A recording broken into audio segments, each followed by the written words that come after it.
Hey, so I'd like to share a song with you that is a song about the best book in the entire world, Jonathan Livingston Seagull by Richard Bach. When was it? Early 70s, but that's when it came into my life in the early 70s.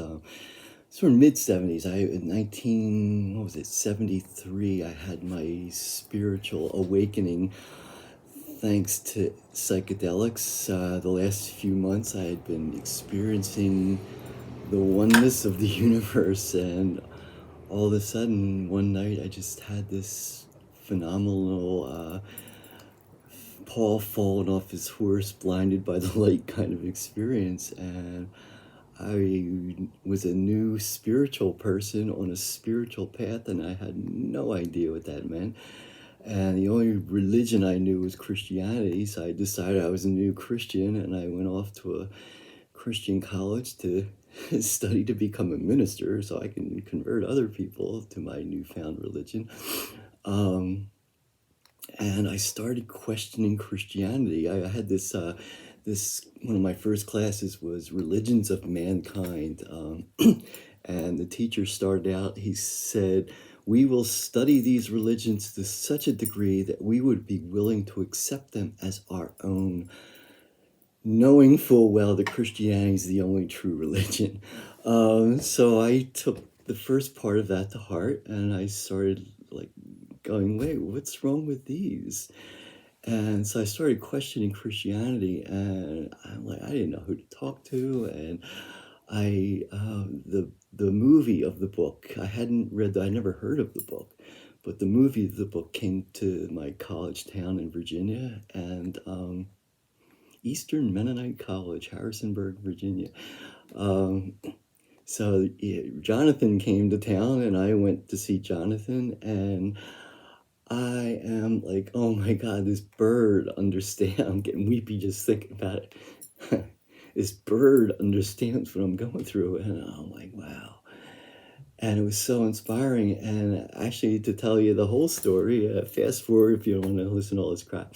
But the whole story is as I was leaving the theater, just like floating out of the theater, I saw this guy, Ken, who was kind of, from my perspective, like the super Christian on campus, and not in a bad way, in a good way.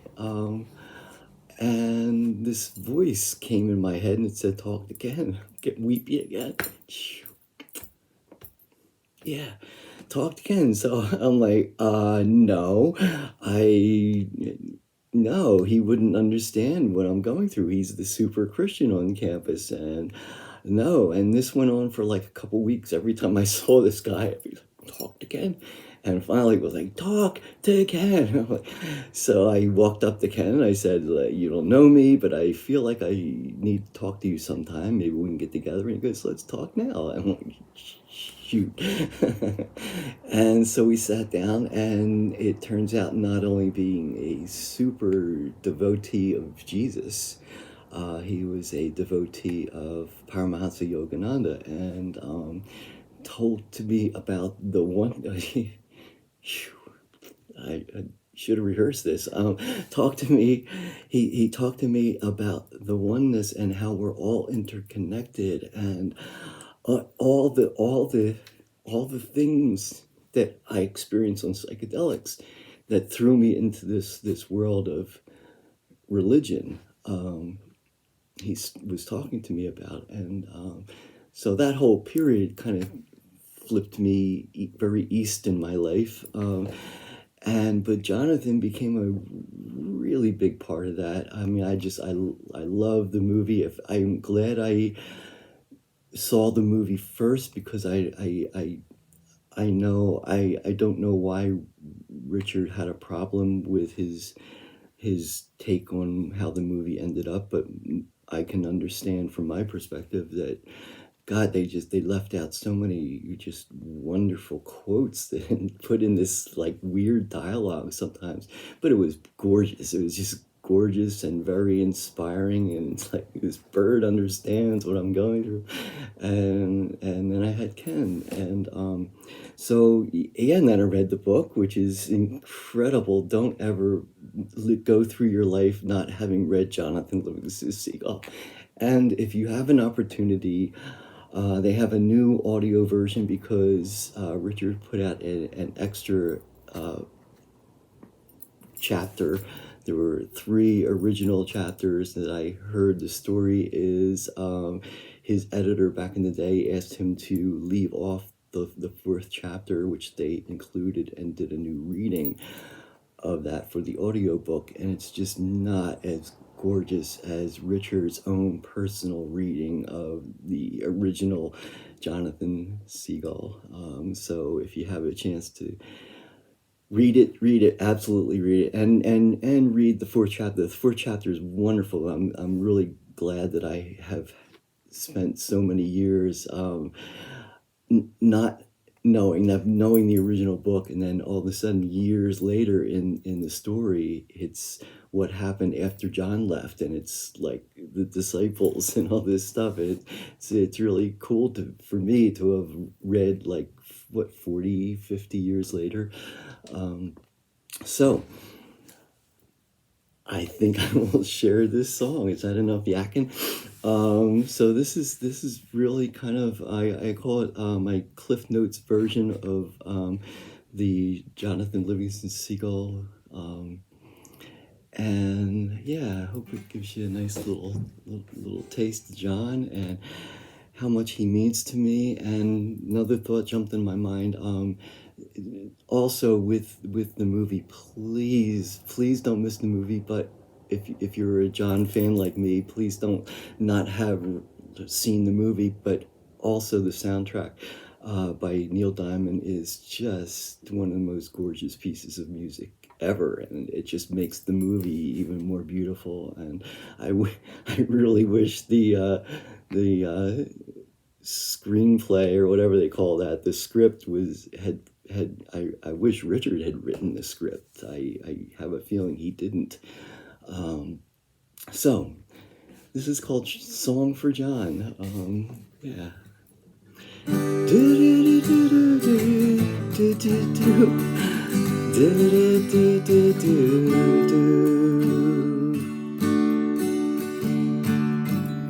All alone out by himself, far from flock and shore, soaring, diving, flying high, striving to be more, unafraid and undismayed, not ashamed to fall. More on his mind than food or fight, Jon slowed his flight down to a stall. Thought odd by those who fly to eat and never question why, breaking vows he could not keep, Jon only lived to fly, wishing to share with the flock. Life is so much more. Life is so much more than flying just from boat to dock. It's perfect flight that he adored. The speed was great power, the freedom sheer joy. The flight was pure beauty, never meant to annoy. The elders, afraid of change, declared our outcast and strange, said our brotherhood is now destroyed. Alone he flew past the cliffs, growing more every day, not sad for his solitude, only for the delay of the flock with their minds closed to the glory he chose. Countless blessings came by his way. They came in the evening, bright as the stars, as Jon glided peaceful and high. We're from your true flock, we're taking you home. 3 gulls vanished out of the sky, and they sang, come along and soar with me. You're so much more than you think.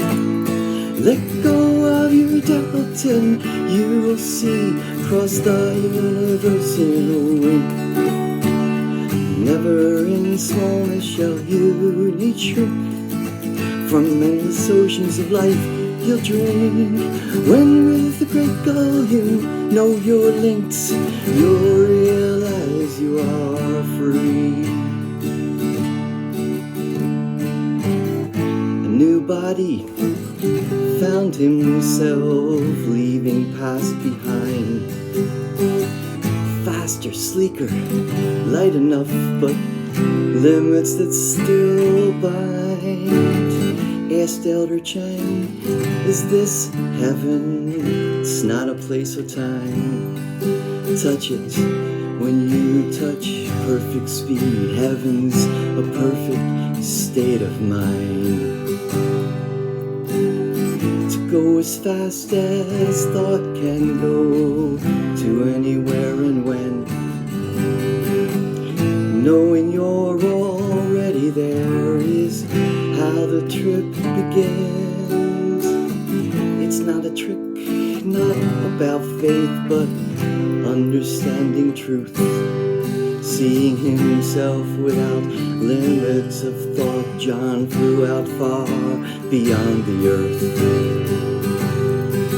As time went by, he could fly the future and past, learn love and kindness. Chang spoke these words as his last. John wondered time and again, might be another like him on earth for flying and become outcast. My friends, I must go back. We think that we miss you, John. It's not on time and space our friendship is based upon, but overcome space and time, our brotherhood will survive. I'm sure that we'll see each other anon. So that's how they treat me, like blind, can't they see? If outcast, then outcast I'll be. Angry heard Fletcher Siegel, heard a voice in his head, looked to see Jonathan with his wing. And he said, come along and soar with me. You're so much more than you think.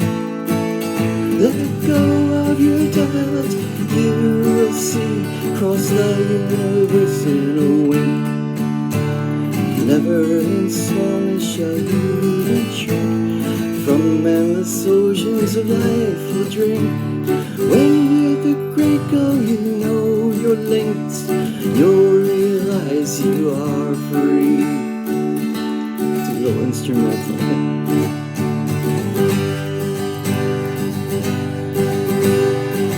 See John fly.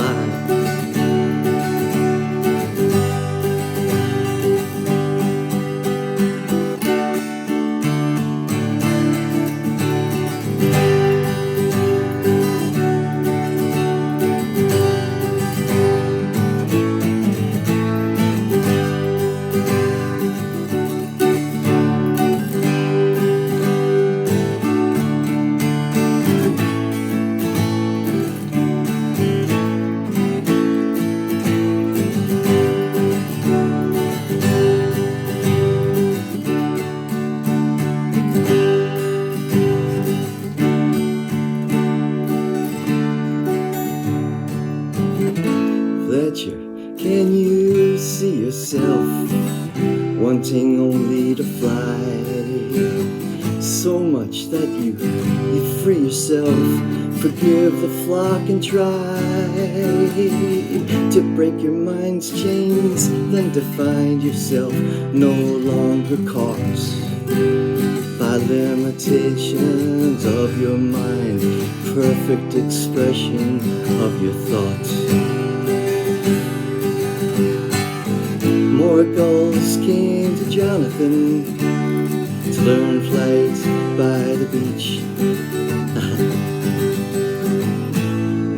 And though the elders made a vow, gulls stayed to hear him teach. Though the flock divided, thought him devil or divine, the only truth John ever taught, life's a reflection of your mind. Maynard Gull came one evening, dragging his wing behind. It's your thought that will free you, it's your thoughts they will bind, as though within a dream. Flapping his wings as he screamed, look at me, everyone, I can fly. This flying quick takes practice, life into heaven the same. Return your love for the hate can only become your gain. Don't think me different, divine yourself by limits define. Make your oneness with your great self your claim. Departing from them all, he spoke this final word as he vanished clear into the sky. I'm Jonathan Livingston, a seagull. I'm only a bird, not special, I just love to fly.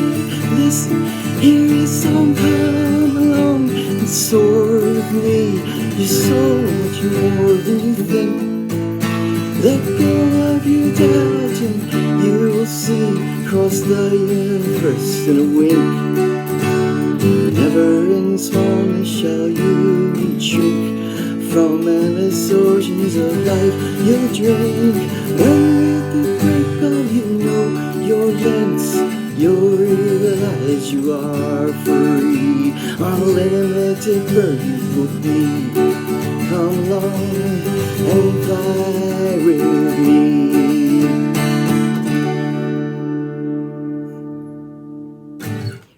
All right, I hope, if anybody knows Richards, I would love to have him hear that.